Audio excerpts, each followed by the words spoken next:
फरवरी 2026 की एक ठंडी रात सीमा के उस पार पहाड़ों पर सन्नाटा पसरा हुआ था, लेकिन कुछ ही पलों में आसमान में गूंजती आवाजों ने उस सन्नाटे को तोड़ दिया।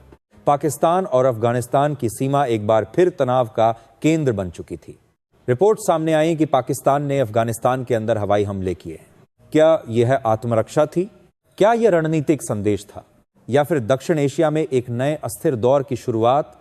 आज की इस विस्तृत तथ्य आधारित डॉक्यूमेंट्री में हम फरवरी 2026 के उन एयर स्ट्राइक्स का गहराई से विश्लेषण करेंगे, बिना किसी प्रचार, बिना किसी सनसनी और बिना किसी पक्षपात के। 22-23 फरवरी 2026 की रात पाकिस्तान ने अफगानिस्तान के पूर्वी प्रांतों नंगरहार, पक्तिका और खोस्त में हवाई कार्रवाई की। पाकिस्तानी सेना के आधिकारिक बयान के अनुसार यह कार्रवाई उन ठिकानों पर की गई जहां कथित रूप से तहरीक-ए-तालिबान पाकिस्तान यानी टीटीपी के लड़ाके मौजूद थे।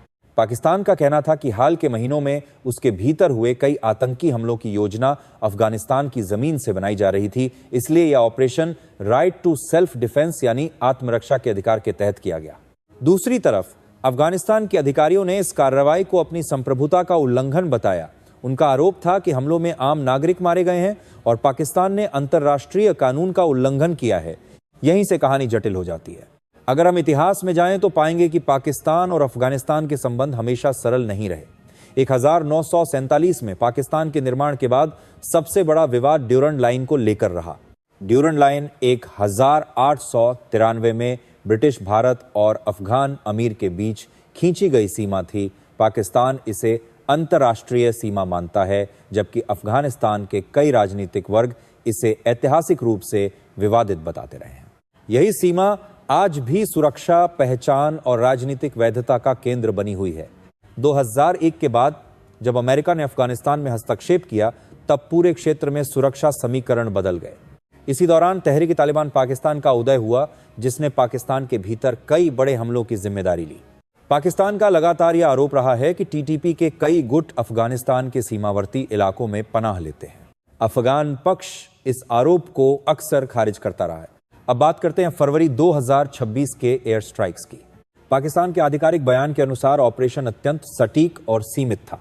दावा किया गया कि 80 से अधिक आतंकवादी मारे गए, लेकिन अफगान प्रशासन का कहना है कि 18 से 19 आम नागरिकों की मौत हुई, जिनमें महिलाएं और बच्चे शामिल थे। कुछ अंतर्राष्ट्रीय मीडिया रिपोर्ट्स में मृतकों की संख्या लगभग 17 बताई गई है। यहां सबसे महत्वपूर्ण बात यह है कि इन आंकड़ों की स्वतंत्र अंतर्राष्ट्रीय पुष्टि अभी तक उपलब्ध नहीं है।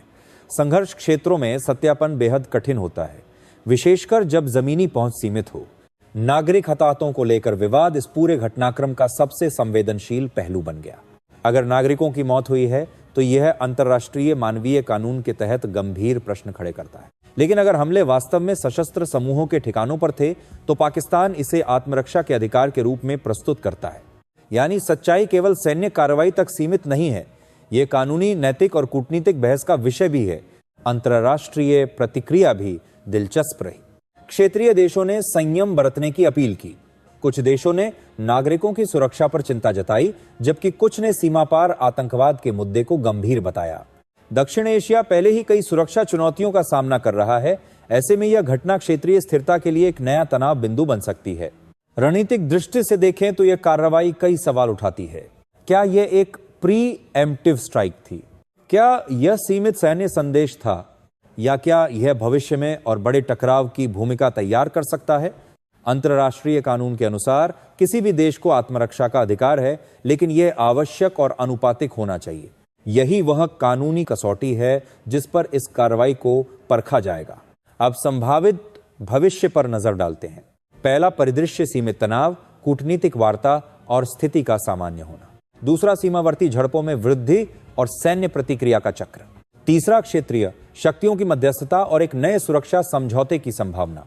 इन तीनों में से कौन सा रास्ता चुना जाएगा, यह आने वाले हफ्तों की राजनीतिक और कूटनीतिक गतिविधियों पर निर्भर करेगा।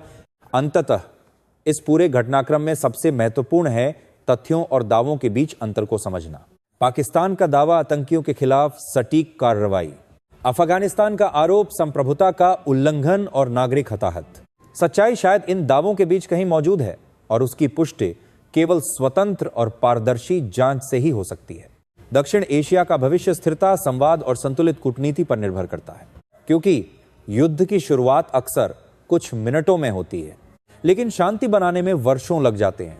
और यही वह सवाल है जो आज भी सीमा के उन पहाड़ों में गूंज रहा है। क्या यह एक सीमित सैन्य कार्रवाई थी या आने वाले समय का संकेत?